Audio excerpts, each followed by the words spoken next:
So today we will be discussing about Judicial Appointments Commission Bill 2013. Judicial Appointments Commission Bill 2013. See, the Judicial Appointments Commission Bill 2013, it was introduced in Parliament in August 2013. Subsequently, it was referred to Parliamentary Standing Committee chaired by Shantaram Nayak, which gave the report in December 2013. This is the reason why this topic is in the news. So I told you about the relevance of the topic. So this Judicial Appointments Commission Bill 2013, this topic comes under General Studies paper 2 in the chapter issues relating to governance, transparency and accountability. So the discussion on the Judicial Appointments Commission Bill 2013, it will be structured under the following headings. What is the relevance of the topic? Why it is important? Why it is in the news? Then, what is the procedure for appointment of a judge of High Court and Supreme Court? What is the procedure for the transfer of a judge from one High Court to another High Court according to various articles in the Indian Constitution? What are the different constitutional provisions which deal with appointment of a judge of High Court and Supreme Court and transfer of a judge from one High Court to another High Court? Then, with respect to appointment of judge of High Court and Supreme Court, with respect to appointment of judge of High Court and Supreme Court, after 1950 till 1993, several developments have occurred. There were several changes. What are those changes? Whether they are good or bad, and what is the problem? That is background of the topic. And finally, the fourth topic will be about the Judicial Appointments Commission Bill itself. What are the various provisions? Why we needed a Judicial Appointments Commission? Why we needed a Judicial Appointments Commission? And then finally, what is the criticism of the bill and what are the recommendations made by the Parliamentary Standing Committee? In total, there are 6 subtopics. Fine? So let's begin with the first topic, relevance of the topic. Relevance of the topic. See, as I told you in the beginning, the Judicial Appointments Commission Bill, it was introduced in Parliament in August 2013. It was subsequently referred to Parliamentary Standing Committee chaired by Shantaram Nayak, which gave the report in December 2013. And this is the reason why the bill is in the news. Similarly, Mr. Justice Ganguly, the conduct of the retired judge of Supreme Court, Mr. Justice Ganguly, it is in the media scanner. It is being debated in the print and electronic media because there are complaints of sexual harassment by Justice Ganguly, and similar allegations of sexual harassment on Justice Swatantra Kumar Sen. They were being reported, and the Supreme Court has constituted an inquiry committee. And Justice Soumitra Sen of Calcutta High Court and Justice P.D. Dinikaran of Karnataka High Court, on these people there were allegations of corruption. Why the conduct of these people and why the corruption of these people, it is emerging? Because the present procedure for appointment of judges of High Court and Supreme Court, it is not transparent and accountable. How a judge of High Court and Supreme Court is appointed, it is not known to the public. It is not in the public domain. If any vacancy arises, who are the people considered, and why a particular person is chosen compared to other people, this is opaque. There is no transparency why a particular person is chosen. And apart from that, the Chief Justices of India, the ex-CJIs like J.S. Verma, M.N. Venkatachalaya, V.R. Krishna Iyer, all these 3 ex-Chief Justices of India, and apart from that, Justice Ravindran, the ex-Judge of Supreme Court, they held the opinion saying that in India, because of the defective procedure of appointment, the best and the brightest people who are known for integrity, who are known for their legal expertise, they are not getting appointed as a judge of High Court and Supreme Court. The reason is, in India, the judges are appointed by the collegium. Collegium here means Chief Justice of India and the 4 senior most judges. So, how this collegium makes appointments, this is not transparent. And that is the reason why the best and the brightest people with ability, integrity and expertise, they are not getting appointed. They are not getting appointed. And the people who are good at lobbying, who have caste affiliation, who can spend money, they are being appointed by a judge of High Court and Supreme Court. This is the criticism made by the previous Chief Justices of India. So, the present procedure of appointment of a judge of High Court and Supreme Court by the collegium, it's not very good. It is not objective. It's very much defective. There is no transparency and no accountability. No country in the world, no functional democracy in the world, in those countries, judges are not appointed by judges themselves. In India, from 1993, while appointing a judge of High Court and Supreme Court, the decision of the collegium is final and binding. The decision of the president, it doesn't have any sanctity. And this is the reason why we went in the wrong direction. And that is the reason why, see, overall in India, in the several high courts, there are 800 judges. Out of that, 275 vacancies are there. They are not being filled in time. So, a citizen may lose confidence in the judiciary if there are so many vacancies. So, all these, they speak volumes about what's wrong with the present procedure for selecting a judge of High Court and Supreme Court. Fine. So, this is the context or the background under which we have to discuss this topic, Judicial Appointments Commission Bill 2013. Fine. Then let's consider some of the articles in the Indian Constitution which deal with appointment of judge of High Court and Supreme Court and transferring a judge from one High Court to another High Court.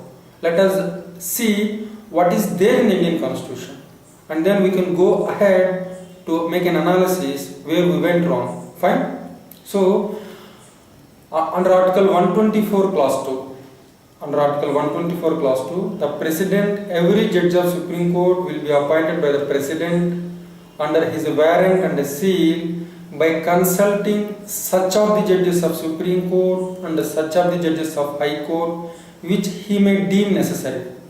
That is the wording in Article 124 Clause 2. Here the word is consultation. Similarly, in Article 217 Clause 1, in Article 217 Clause 1, it says that every judge of High Court is appointed by the President after consulting the Chief Justice of India, the Governor of that state, Chief Justice of High Court of that state. Fine.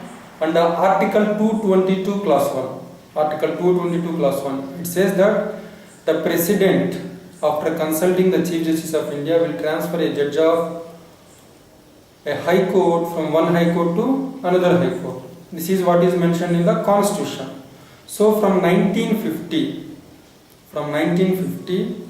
till 1973, from 1950 till 1973, the practice is, there are two things here.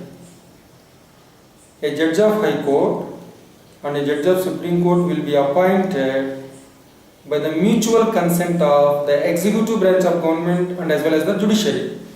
The President will appoint. The President here means the President will not do it on his own. He will act on the advice of the Union Cabinet. So the President will consult the judiciary, and if both agree, the appointments will be made. This is the convention which we have followed. This is because when Indian Constitution is being drafted, the framers of the Indian Constitution, they chose the word consultation rather than concurrence. What is the importance of this concurrence? I will let you know subsequently. So in other words, from 1950 till 1973, from 1950 till 1993, or maybe 1982, from 1950 till 1982, from 1950 till 1982, judges of High Court and Supreme Court, they are appointed by mutual consent of the executive branch of government, that is the President and the judiciary. That is, the intent of the framers of the Indian Constitution is that both should have a role. The executive shall have a role and the judiciary shall have a role. This is what is envisaged in the Constitution. That is the spirit of the debates or discussions in the Constituent Assembly. The framers of the Indian Constitution wanted for both the executive and judiciary should have the equal say. Both should agree. But similarly, there is another issue. See, the convention or the practice is the senior most judge of Supreme Court is appointed as the next Chief Justice of India. This is the practice or the convention which we are following from 1950. But in 1973, what has happened is Mrs. Indira Gandhi, she appointed A.N. Ray, who is next to three senior most judges. He is a junior to three judges of Supreme Court. So who is a junior to three judges of the Supreme Court? These three people are Shelat, Shelat, Hegde, Grover. All these three people, they are senior to A.N. Ray. But A.N. Ray was picked up and appointed as Chief Justice of India. So the executive branch of government interfered with the judiciary. And here the reason which was attributed is, in 1973 there is one judgment of the Supreme Court called Keshavananda Bharati case, where there was a perennial conflict between the parliament on one hand and the judiciary on the other hand with respect to the power of parliament to amend the constitution. So here, to go back into the history, in the Golaknath case, Supreme Court said that Parliament cannot amend fundamental rights.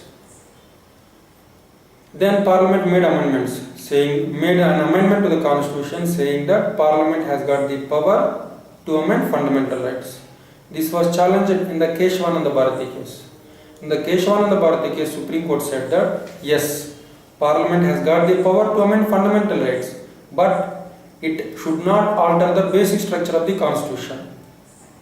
If the amendment of a fundamental right by the Indian Parliament, if it affects the basic structure, then such amendment can be declared as null and void by the Supreme Court.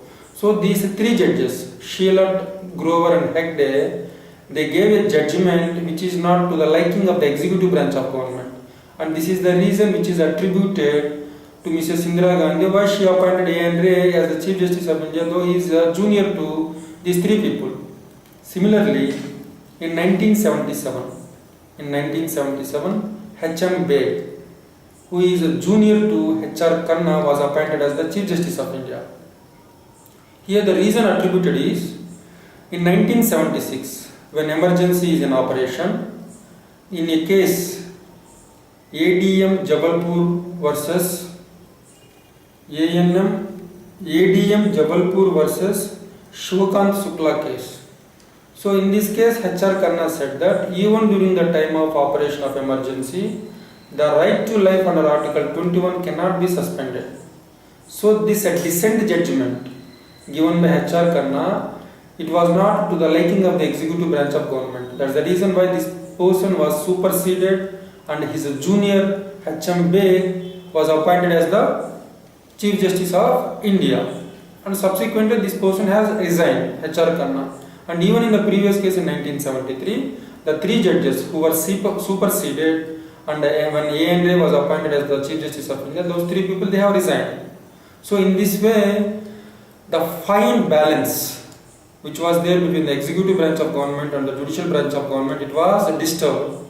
The healthy convention and the practice was broken in 1973, again in 1977. This is what has happened. And in 1982, this is another important milestone. 1982. In this year, in 1982, there is one important judgment of Supreme Court called, in one particular case called S.P. Gupta versus Union of India. This is also called first judge case. This is also called first judge case. So here in this case, S.P. Gupta versus Union of India or the first judge case, a bench of Supreme Court consisting of 7 judges, it said that in the appointment of Judge of High Court and Supreme Court, the executive branch of government, the decision of the President is final and binding. It is final and binding. Because the reason which the Supreme Court said that is, the executive branch of government is finally accountable to the people. So the final decision to make an appointment of High Court Judge or Supreme Court Judge shall be with the executive branch. And the opinion of the judiciary is not very important. But prior to 1982, what is the procedure?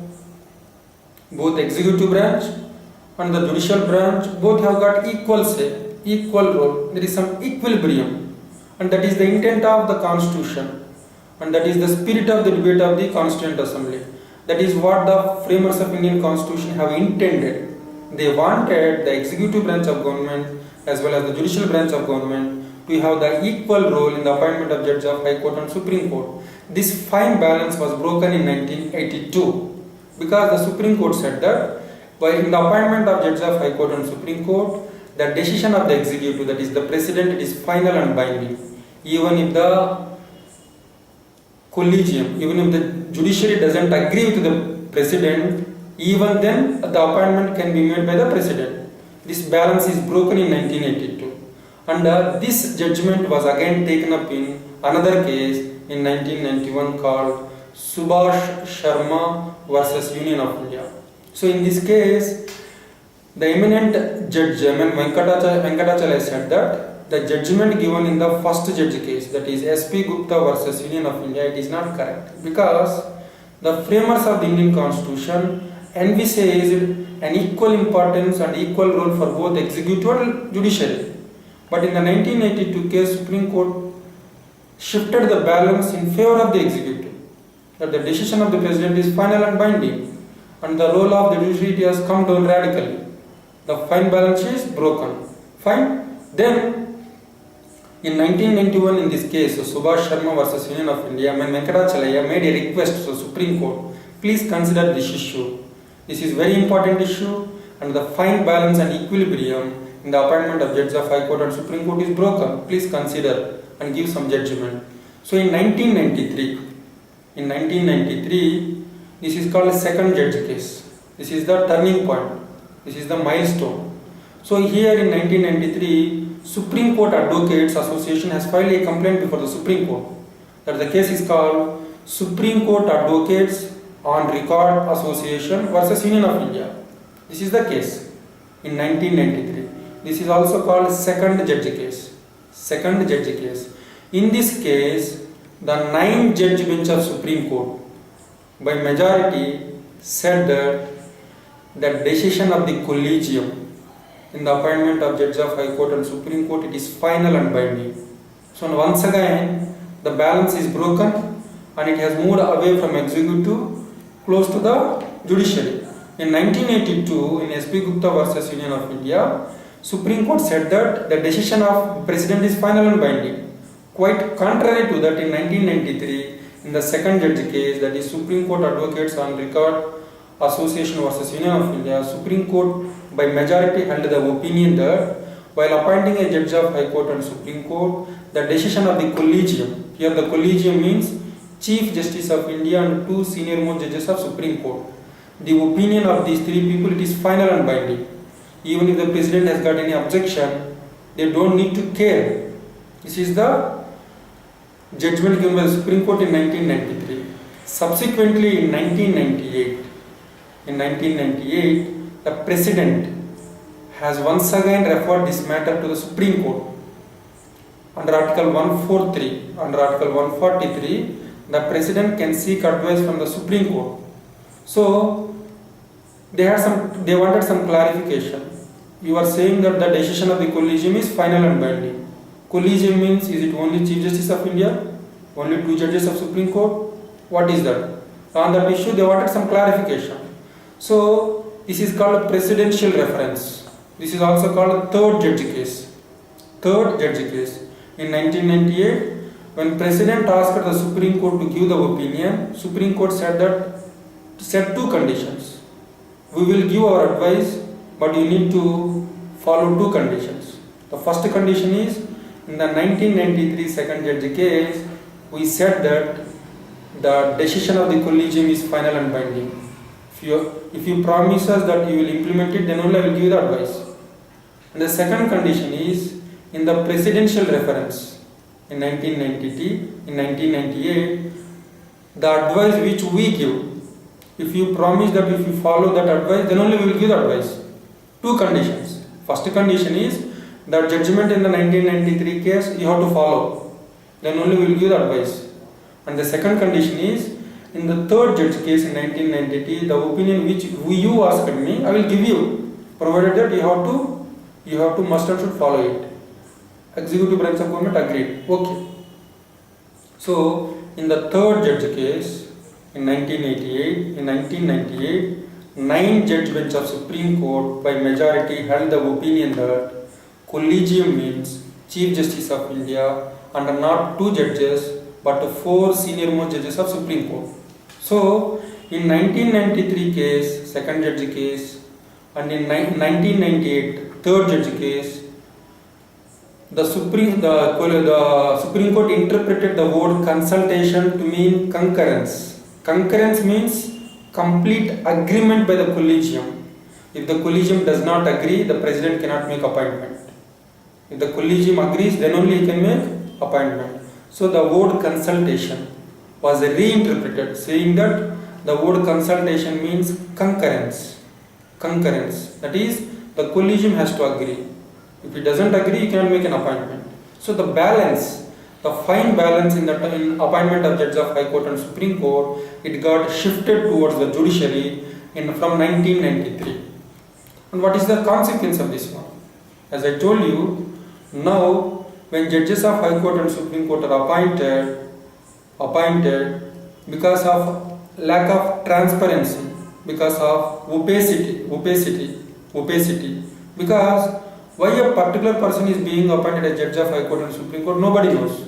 How many people were considered, how one person is better compared to other people, what are his merits, what are his credentials, everything, it is not available in the public domain.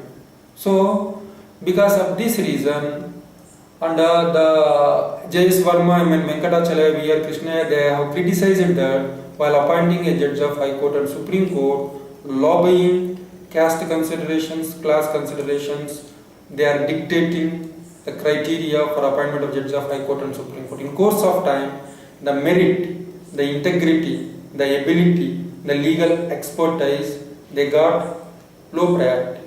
And that's the reason why J.S. Verma and people like that, they say that the people who are known for integrity, who are known for best legal expertise, somehow they are not appointed as judge of High Court and Supreme Court. So there is no transparency in the appointment of judges of High Court and Supreme Court in the present system, the collegium system. Apart from that, there are 275 vacancies in the High Courts out of total 800, out of total strength of around 800, 275 judge posts they are vacant, because who will be there in the collegium? Chief Justice of India and 4 senior most judges of Supreme Court. Are they free? No, they are busy. They will be dealing the cases. And if there is no dedicated mechanism, what will happen? If they don't find adequate time, they cannot fill the vacancies in time. That's the reason why there is a pendency to the extent of 275 judge of High Court posts which are lying vacant. So if the judges of High Court posts are lying vacant, if they are not filled in time, there is a danger that the citizen may lose confidence in the judiciary. This is the problem. There are 2 problems. There is no transparency, why some people are chosen. The second problem is the vacancies are not filled in time. So the functioning of the judiciary is getting affected because of the present system of appointment of judges of High Court and Supreme Court. This is the criticism. That is the reason why we needed a separate mechanism, a very improved mechanism for appointment of judges of High Court and Supreme Court. And that's the reason why we wanted a Judicial Appointments Commission. And now, let's compare India with other countries, how judges are appointed. I told you that in India, judges are being appointed by judges. Judges are being appointed by judges. This is not a good convention. This is not the right system. Take United States of America. In United States of America, the judges of the Supreme Court, they are appointed by president. And the appointment has to be given approval by the Senate. In India, we have Lok Sabha and Rajya Sabha. In United States of America, the Rajya Sabha is called Senate. So once the president makes the appointment, president is executive. The legislative branch, that is the Senate, has to give the approval. So who are appointing the judge in United States of America? The executive branch. and the legislative branch, not the judiciary. Then take United Kingdom. In United Kingdom, there are two houses like in India. House of Commons, that is Lok Sabha in India. House of Lords, that is Rajya Sabha in India. So the head of the House of Lords is called Lord Chancellor, who is equivalent to Chairman of Rajya Sabha. So in UK,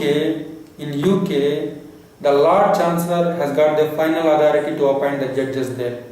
So who are appointing in UK? The legislative branch of government is appointing the judge. Take Canada. In Canada, the judges are appointed by the Governor General. In other words, he is like President. So he is executive branch of government. Who are appointing the judge in Canada? The executive. Take New Zealand. In New Zealand, the judges are appointed by President on the recommendations of Prime Minister. So President and Prime Minister, they belong to executive. Who are appointing? Executive. Even in Australia, the executive branch of government will appoint the judges. Like this, in almost every country across the globe which is a functional democracy, the judges are appointed either by the executive branch of government or by a combination of executive and legislature, but not by the judiciary. India is an exception, and that is the reason why we are not doing well. We are not getting the right people into the system, and that's the reason why we have people like Soumitra Sen, we have people like P.D. Dinkaran, Justice Ganguly, Swatantra Kumar Sen, and previously in 1980 Justice Ramaswamy. If we have the best system to appoint the best people for the post of High Court judge and for the post of Supreme Court judge, such people could not have entered the system. Fine. This is the reason why we needed a Judicial Appointments Commission, a much more broad-based committee which has got the representation from the executive branch of government and from the civil society along with the judiciary to ensure that the right people get into the system.